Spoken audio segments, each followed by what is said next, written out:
শাকসবজি ফসলাদি ফলানো অনেক কষ্ট আর পরিশ্রমের ফলন যখন আমরা হাতে পাই খুঁজতে থাকি ভালো কোনটা কোথায় কম পাবো। কিন্তু যারা কষ্ট করে পরিশ্রম করে আমাদের হাতে দেন তারা কি ন্যায্য মূল্যটা পান? ন্যায্য মূল্যটা পাওয়া তো দূরেই থাক, তারা কিন্তু অনেকটাই অবহেলিতভাবেই থাকেন। কিন্তু খুচরা যারা বিক্রি করে তারা মূলত লাভ করে থাকে। তাই তো গ্রামে গেলে আমি চেষ্টা করি সাধারণত যারা গ্রামে কৃষি কাজ করে, মানে যারা ফসল ফলায়, তাদের কাছ থেকে কেনাকাটা করা যায় কিনা। কিন্তু যদি না পাই তাহলে তো আমাদের বাজারে যেতেই হয়। গ্রামে হাট বাজার করলে কিন্তু একটা সুবিধা পাওয়া যায়, সেটা হচ্ছে গ্রামের টাটকা শাকসবজিটা পাওয়া যায়। হয়তো তিনি নিজে বাজারে বিক্রি করেন, নয়তো যারা খুচরা বিক্রি করে তাদের কাছে দেন, আর সেখান থেকে আমরা টাটকা শাকসবজি কিংবা মাছ পেয়ে থাকি। আসসালামু আলাইকুম, আশা করি সবাই ভালো আছেন। আলহামদুলিল্লাহ, আমিও আপনাদের দোয়ায় ভালো আছি। এবার বলা যাক এটা কোন বাজার। গাজীপুর মাস্টার বাড়ি পার হয়ে ভীম বাজারে চলে গিয়েছিলাম সেই দিন। গত বৃহস্পতিবার ভীম বাজার বসেছিল।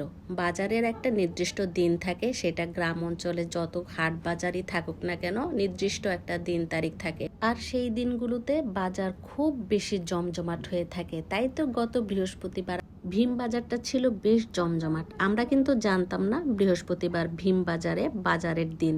না জানা সত্ত্বেও আমরা সেই দিকে গিয়েছিলাম। যখন জানতে পারলাম তখন আর বাজার না করে পারি বলেন। এমনিতেই শীতের দিন, পিঠাপুলির উৎসব ঘরে ঘরে। তাই তো আমরাও মনে মনে চিন্তা করলাম পিঠা খাওয়ার জন্য যা যা লাগে সব কিছুই এই বাজার থেকে কিনে নিয়ে যাব। তারপর আমার চোখের সামনে যেগুলো ভালো লাগলো সেগুলো আমি কিনে নিলাম। আমি কিন্তু চেয়েছিলাম গ্রামে যারা গরু পালে তাদের কাছ থেকে দুধ নিয়ে যাব, কারণ এখানে বাজারের দিন তারা আসবে। কিন্তু আমি যখন গিয়েছিলাম তখন কিন্তু তারা অলরেডি দুধ বিক্রি করে চলে গিয়েছে। এখানে লোকজনদের কাছ থেকে জানতে পারলাম। এখানে দেখেন ফুলকপি 40 টাকা কেজি, মূলা 20 টাকা কেজি, টমেটো ছিল 100 টাকা, বেগুন 50 টাকা, বাঁধাকপি 50 টাকা কেজি। এখানে আমি লাউ দেখেছিলাম, কিন্তু লাউটা আমার কাছে ততটা ভালো লাগেনি। তাই ভাবলাম অন্য দোকান থেকে লাউ দেখা যাবে। আর এখানে যখন ভিডিও করছিলাম তখন তো উনি খুব খুশি মনে আগ্রহ নিয়ে তারপর বলছিলেন যে ভিডিও করেন। তো যাই হোক, সামনে ছিল আলু, আর এই আলু হচ্ছে পাল্লা 300 টাকা। তার মানে প্রতি কেজি আলু হচ্ছে 60 টাকা কেজি। তারপর রাস্তার অপর সাইডে চোখ পড়তে দেখি যে একটা ছোট্ট ছেলে বলছিল যে ভিডিও করেন না, ভিডিও করেন না। আমি বললাম যে ভিডিও করে তোমাদেরকে ভাইরাল করে দেব, তার কারণ হচ্ছে তোমরা দাম বেশি রাখো।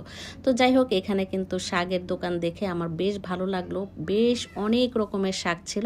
আমি যে শাকটা নিলাম সেই শাকটার আটি ছিল 20 টাকা করে। তারপর এখানে ভালো লাউ দেখে পছন্দ হয়ে গেল, তাই 60 টাকা দিয়ে লাউটাও কিনে নিলাম। আর এখানে দেখেন মাছ, টাটকা টাটকা মাছ দেখে তো আর লোভ সামলাতে পারলাম না, তাই এখান থেকে মাছও কিনে নিলাম। তেলাপিয়া মাছের দাম হলো 160 টাকা, আর সরপুটির দাম ছিল 180 টাকা কেজি। তো যাই হোক, এখান থেকে আমি 2 কেজি তেলাপিয়া 2 কেজি সরপুটি মাছ নিয়ে নিলাম।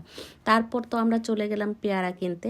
80 টাকা কেজি পেয়ারা, আমরা মিলিয়ে 200 টাকার পেয়ারা কিনলাম। তারপর আমরা চলে গেলাম গুড় কিনতে। 160 টাকা কেজি করে পাটালি গুড় কিনলাম। আর এই ছিল আমার আজকের ভীম বাজারে বাজার করার দাম এবং বাজারের ভিডিও।